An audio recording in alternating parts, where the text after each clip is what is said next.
Every morning, before most of America has finished its first cup of coffee, she is already there, sitting under bright studio lights, composed, warm, ready. She asks the hard questions that politicians try to dodge. She delivers breaking news without letting her voice crack. She holds the weight of the world's worst stories and somehow makes them feel survivable. To millions of people, Savannah Guthrie is simply part of the morning, familiar, trusted, constant. But here's the thing about people we see every day. We think we know them. We recognize their face, their voice, their laugh. We feel like they belong to us somehow. And so we stop asking what is actually happening behind the image. We stop wondering what it costs someone to show up like that day after day, year after year, perfectly composed while carrying everything they never talk about. Because Savannah Guthrie has been carrying things, quietly, for a very long time. She lost her father when she was still a teenager. She walked away from a marriage in silence. She built an entire second career from scratch, in a new field. While most people her age were settling into comfort, she became a mother in her 40s, not by accident, but by hope that refused to give up. And then, at what should have been the peak of everything she had worked for, a small toy in her own home nearly took her eyesight away. None of that made the front page. None of it became a moment she performed for the camera. She absorbed it, moved through it, and kept going.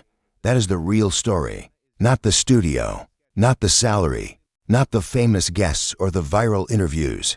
The real story is the woman underneath all of it, the one who built something lasting out of loss, discipline, and a very deliberate kind of privacy. Today, we go behind that curtain, past the headlines she delivers, past the version of her that the world has already decided it knows, and into the life Savannah Guthrie has always protected with everything she has. She grew up in Tucson, Arizona, not in wealth, not in a family with connections to television or law or power. She grew up in a household that valued education and faith and the idea that you work hard for what you want. That foundation never left her, but it was tested early. Her father died when Savannah was still a teenager. That kind of loss at that age does something permanent to a person. It does not break everyone. Sometimes it sharpens them. It teaches you faster than any classroom that life does not wait. That time is not guaranteed, that you have to move toward the things that matter because nothing is promised. She carried that lesson forward, quietly, without turning it into a brand or a talking point. You can hear the weight of it sometimes, in how seriously she takes her work, in how carefully she protects her family, in how little she wastes on things that do not mean anything. She studied journalism first. Then, in a move that surprised a lot of people, she pivoted entirely and went to law school, Georgetown University. She earned her law degree and worked as an attorney before journalism pulled her back. That decision, the detour through law, turned out to be the thing that made her different from everyone else in morning television. Most anchors know how to ask a question. Savannah knows how to build a case. She understands evidence. She understands how language is used to reveal and to conceal. When she sits across from a president, or a senator, or someone in the middle of a national scandal, she is not just a broadcaster. She is someone who has been trained to find the truth underneath the performance. That is a rare combination, and it is entirely self-made.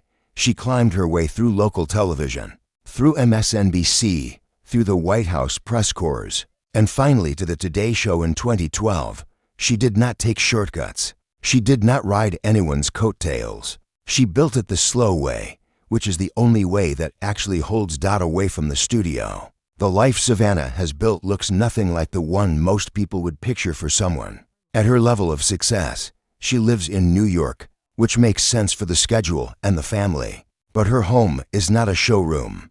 It is not the kind of place designed to photograph well for a magazine spread. People who know her describe a space that feels genuinely lived in. Books in every room, family photographs on the walls, furniture chosen for how it feels to sit in, not how it looks in a picture.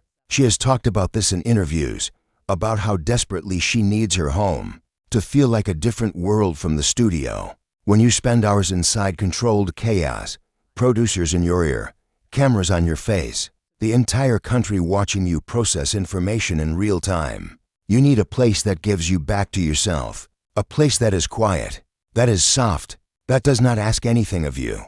Cooking is part of that return. She has mentioned it more than once, not as a trendy hobby, but as something she actually relies on. There's a particular kind of peace that comes from standing in a kitchen and making something from scratch. No scripts, no cameras, no nation watching. Just the sound of something cooking and the people you love nearby.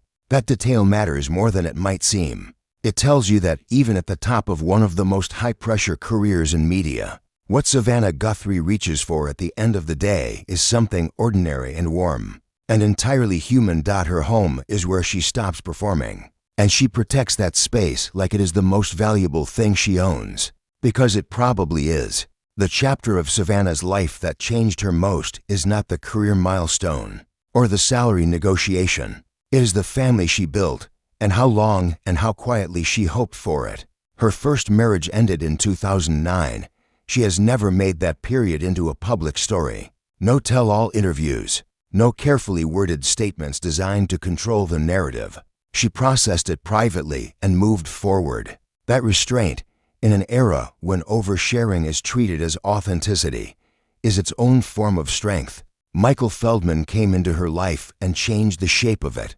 A political communications consultant, steady, thoughtful, and completely uninterested in her spotlight. They married in 2014, and from the beginning, their relationship had a quality that is genuinely rare in public life. He does not appear on the show. He does not use her platform. He does not perform their relationship for anyone. He is simply her partner. That word, simply, is doing a lot of work there. Because in her world, simple and real is the most extraordinary thing you can find. Then her daughter Vale arrived in 2014. Her son Charlie followed in 2016. Savannah was in her early and mid-40s for both. She has spoken about this carefully and honestly, about what it means to become a mother later, about the particular quality of gratitude that comes when something you were not sure would happen actually happens. You hold it differently. You do not take the ordinary moments for granted because you know, in a way that younger parents sometimes do not yet, how fast those moments move. She has said motherhood rewired her. That is the right word. Not just changed, rewired. The things that used to feel urgent lost their grip. The career that had been everything started to feel like one part of a larger life, rather than the whole of it. And her children became the line she would not cross. She keeps their faces largely off social media. She keeps their routines protected. She shields them from the version of her that belongs to the public. That is not a PR decision. That is a mother who has thought very carefully about what she wants to give her children and what she refuses to let this industry take from them. In 2016, something happened that stopped Savannah Guthrie completely. A small toy, the kind that ends up on living room floors in homes with young children, struck her in the eye. The injury was serious, the kind that required surgery, the kind where the outcome was genuinely uncertain. She faced the real possibility of losing her vision, and she kept going to work, not because she was performing bravery, but because that is how she is built. She spoke about it later with a level of honesty that surprised people. She talked about the fear, the specific, quiet terror of sitting in a studio under hot lights, wondering whether the sight and that I would come back. She talked about the surgery and the recovery and the strange experience of facing physical vulnerability. When your entire professional identity is built on being unshakable, people responded to that story because it was real in a way that most of what we see from public figures is not. Here was someone we had watched be composed through every major news event of the last decade, and she was telling us that she had been genuinely scared, that she had not known what was coming, that she had sat with uncertainty the same way everyone else does. She did not lose her sight, but she carries that experience with her. You can see it in the way she speaks about gratitude, in the way she talks about her children, in the way she seems to understand, more than most people at her level do, how quickly the whole picture can change. The financial architecture of Savannah's life reflects what happens when extraordinary talent meets extraordinary discipline. Over a very long time, her salary at NBC sits at an estimated $8 million per year. That number is not a gift. It is the market placing a value on someone who can anchor a 3-hour live program, Conduct a presidential interview, break down a Supreme Court ruling, and make all of it feel accessible to a person eating breakfast in Ohio. That combination does not exist in many people. She spent decades building it. Her estimated net worth sits around $30 million. Though figures vary across sources, what is certain is that she has built real security, not the kind that exists on paper, but the kind that allows you to make choices, to say no to things, to protect the life you have made.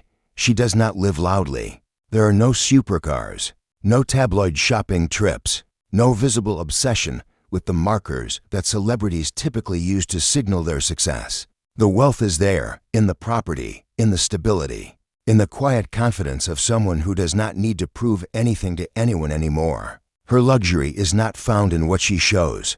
It is found in what she has chosen not to perform. That is a particular kind of rich that takes a long time to reach. Faith runs through Savannah Guthrie's life like a thread you might miss if you are not paying attention.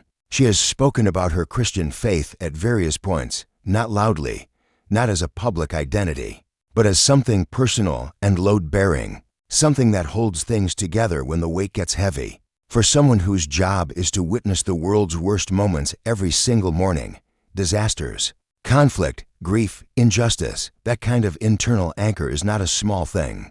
It is what makes it possible to keep showing up without becoming hollow. She has also extended herself quietly beyond the camera, supporting causes related to children's health, showing up for advocacy work without turning it into a headline, using her platform selectively, not for every cause that asks, but for the ones she actually believes in. That selectivity is a form of integrity. It means that when she does speak, it means something. Savannah Guthrie is in her early 50s now, and there is something about the way she carries this chapter of her life that feels different from the earlier ones, steadier, more settled, less concerned with what she has not yet achieved and more grounded in what she has already built.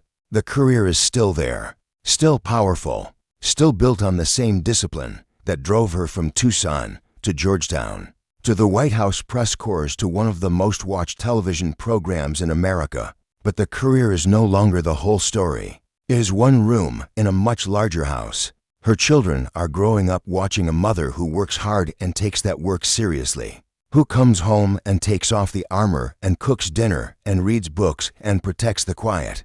Her husband is steady beside her, someone who never needed the spotlight to feel complete. They built something together that does not depend on outside validation to hold its shape. That is the rarest kind of success. She has been through grief that came too early, through the end of a marriage she did not talk about, through a health crisis that threatens something she cannot do her job without, through the daily, relentless pressure of being seen by millions of people while keeping the most sacred parts of herself entirely out of view. And she is whole. Not untouched, not unmarked by everything she has been through, but whole, grounded in who she is, clear about what matters, still building, quietly, intentionally, on her own terms, the life that exists far beyond what any camera has ever captured. That is the world Savannah Guthrie keeps private. And now, for just a moment, you have seen inside it. Here is what we would love to know. Of everything in Savannah's story, the grief she carried young, the family she built late, the strength she never announced, which part stayed with you the most? Tell us in the comments. We read them, and we genuinely want to hear from you. If this kind of storytelling is what you come here for, a like on this video means a lot, and subscribing means you will not miss what we bring next. There is always more to uncover.